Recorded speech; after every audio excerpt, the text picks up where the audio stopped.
Assalamualaikum warahmatullahi wabarakatuh. Bismillahirrahmanirrahim. Alhamdulillahi rabbil alamin. Wassalatu wassalamu ala ashrafil anbiya'i wal mursalin wa ala alihi wa sahbihi ajma'in. Amma ba'd.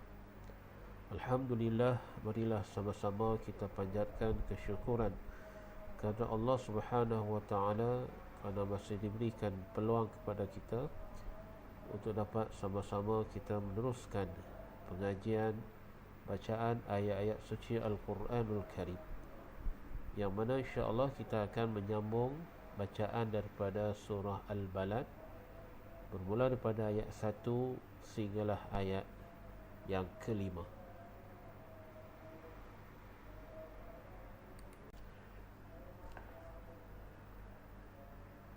أعوذ بالله من الشيطان الرجيم.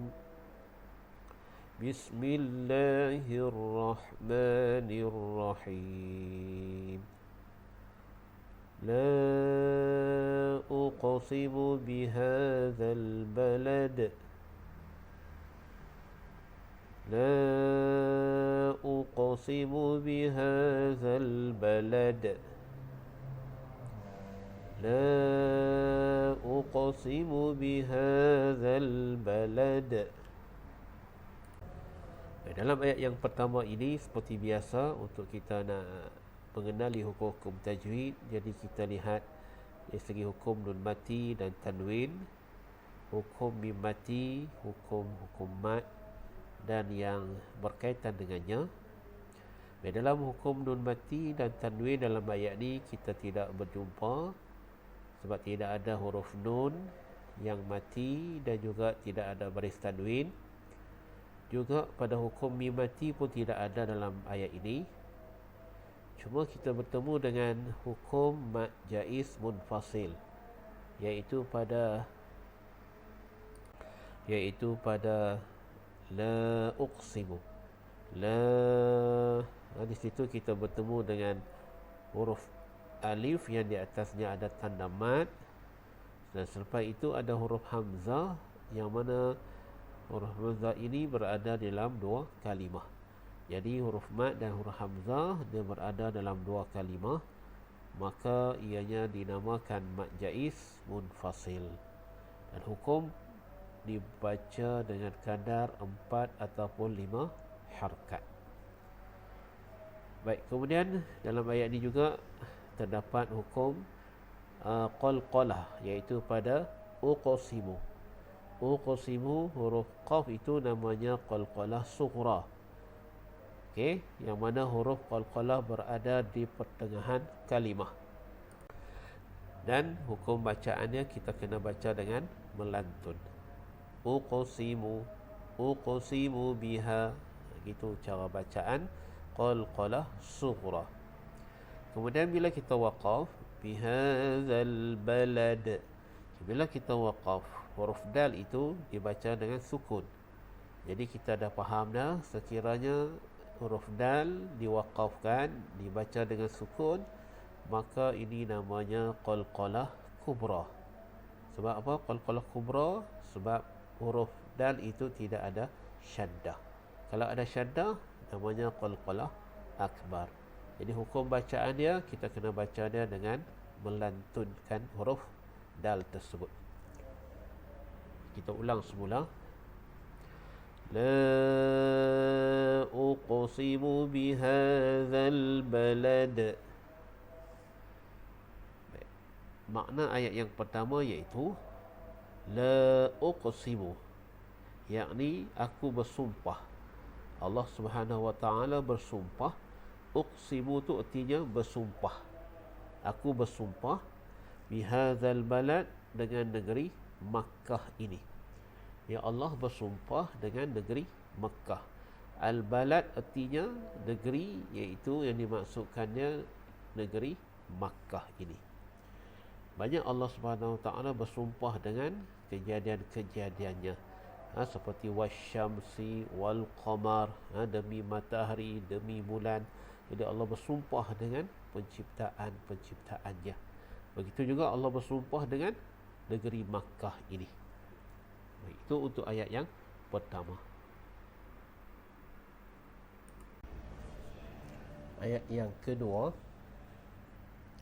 wa anta hillun bihadzal balad wa anta hillun bihadzal balad wa anta hillun bihadzal balad.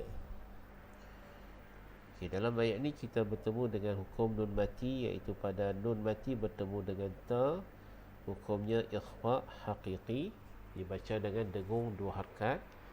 Hillun pula ada dhammatain, dan di selepas huruf waw itu, huruf dhammah itu ada huruf mim kecil, itu tanda bagi hukum iqlab. Jadi kita baca dengan dengung 2 harakat dengan cara kita renggangkan sedikit bibir. Hillun biha bihadzal balad, bila kita waqaf dan jadi hukum qalqalah kubra. Wa anta hillun bihadzal balad. Dalam ayat ni maksudnya iaitu wa anta, sedang engkau wahai Muhammad, hillun bihadzal balad, tinggal di negeri ini, sentiasa ditindas. Okay, wa anta, dan engkau wahai Muhammad, hillun, tinggal di negeri ini dalam keadaan ditindas. Jadi hillun tu artinya ditindas. Itu ayat yang kedua. Ayat yang ketiga, wa walidin wa ma walad wa walidin wa ma walad wa walidin wa ma walad.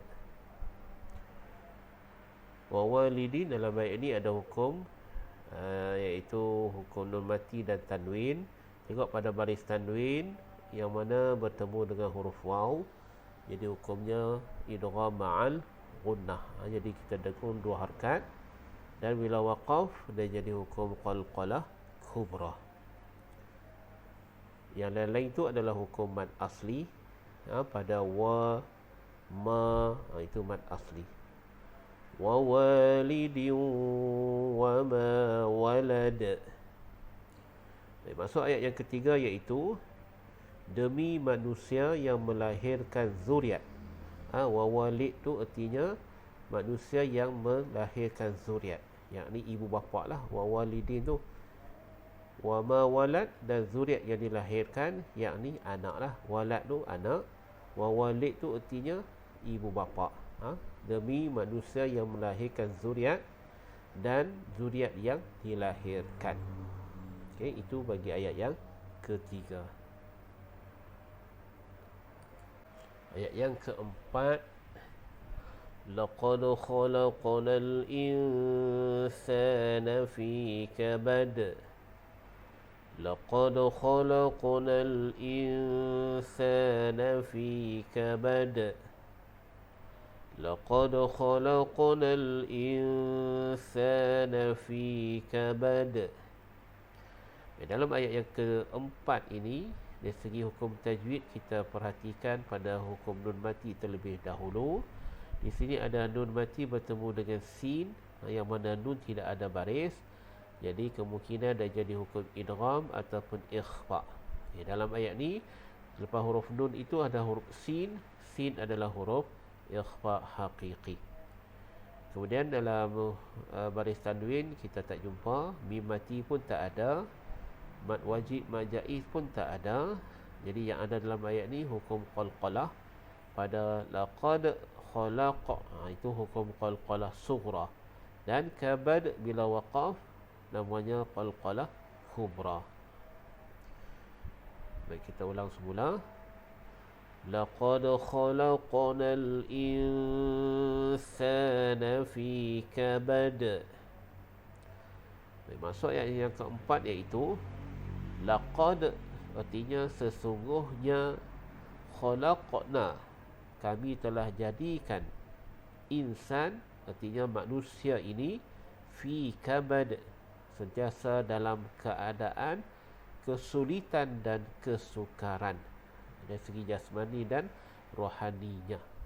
Jadi Allah Subhanahu Wa Taala dah bagi tahu kepada kita bahawa Dia yang menciptakan manusia, dan mana manusia ini sentiasa berada dalam keadaan kesulitan dan kesukaran. Allah sentiasa menguji kehidupan manusia ini. Baik, dalam ayat ni yang pentingnya kita faham maksud kalimah insan. Insan tu artinya manusia, kabad tu artinya kesulitan dan kesukaran. Ayat yang keempat, ayat yang kelima, ayahsabu an lan yaqdir alayhi ahad. Ayahsabu an lan yaqdir alayhi ahad.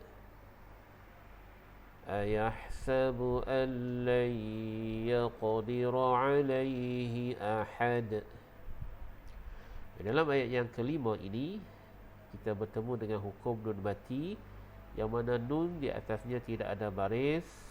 Huruf nun bertemu huruf lam, huruf nun bertemu huruf ya.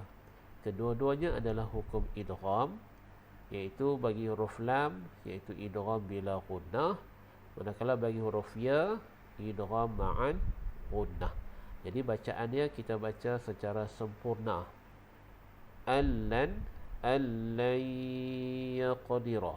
Allan itu kita dengung dua harakat, hukum idgham ma'al gunnah. Dalam ayat ni kita tak bertemu dengan hukum ataupun baris tanwin. Hukum mim mati pun kita tak jumpa. Hukum mat pun kita, mat wajib, mat jaiz pun tidak ada.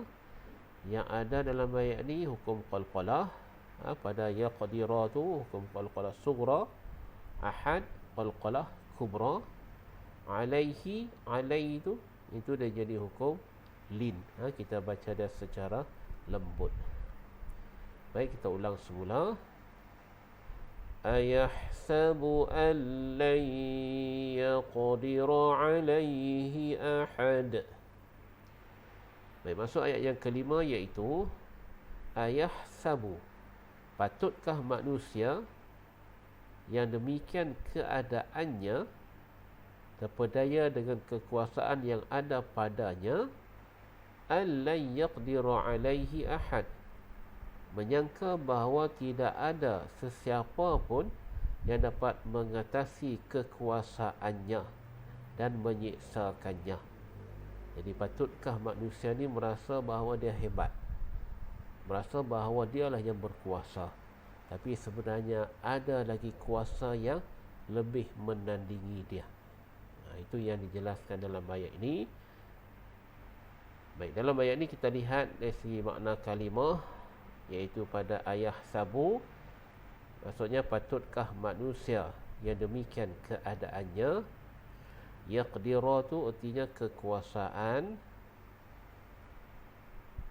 Ahad tu artinya tidak ada sesuatu pun, ataupun tidak ada sesiapa pun yang dapat mengatasi kekuasaannya. Baiklah, alhamdulillah kita dah selesai untuk bacaan ayat 1 sehinggalah ayat 5, dan kita telah membincangkan hukum tajwid dan juga makna-makna ayat. Jadi insya-Allah kita akan ulang semula daripada ayat 1 hinggalah ayat 5 untuk kali ini bersama-sama. Bismillahirrahmanirrahim. La uqsimu bihadzal balad wa anta hillun bihadzal balad wa walidin wa ma walad laqad khalaqnal insana fi kabad ayahsabu an lan yaqdir alayhi ahad. Sadaqallahul azim. Alhamdulillah, insya-Allah kita akan sambung bahagian yang kedua di lain waktu dan di lain kesempatan. Sekian, assalamualaikum warahmatullahi wabarakatuh.